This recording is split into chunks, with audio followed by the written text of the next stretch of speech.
Drugs affect individual lives, but of course it's a massive global network that is operating. And recent massive cocaine busts are a symptom of creeping corruption and inefficiency in government, says the global initiative against transnational organised crime. Now, last week police seized a ton of cocaine upon arrival from Brazil.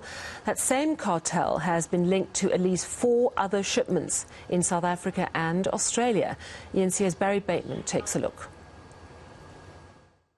At least 999 1-kilogram bricks of cocaine were found stuffed between vehicle parts imported by Scania.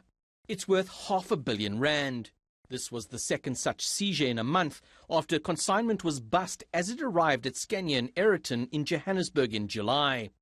Sources close to the investigation say there's an unholy alliance between several syndicates to use South Africa as a transport hub. The most recent consignment was shipped from Port Santos in Brazil. It was scheduled to be offloaded by the smugglers in Durban, then repackaged and shipped to Australia, where it would supply the Southeast Asia drug market. The global initiative against transnational organised crime says just a decade ago, West Africa was the primary cocaine route. South Africa now wears that crown.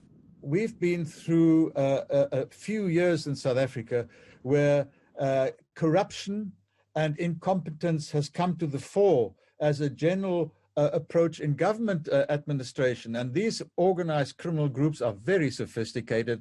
They do their own assessments of what the risk is of operating in the country.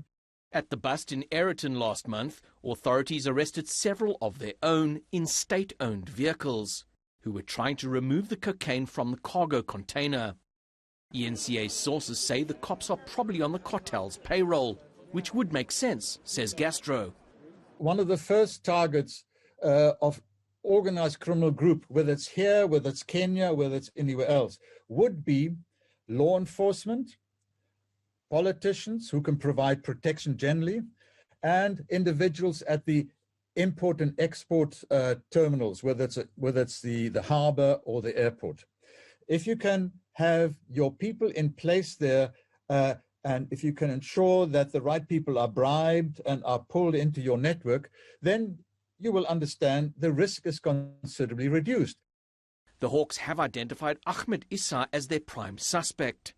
Very little is known about the Arab-Israeli, except he was last seen in Cape Town and has been linked to recent busts in Isipingo and on the N1 near Pretoria.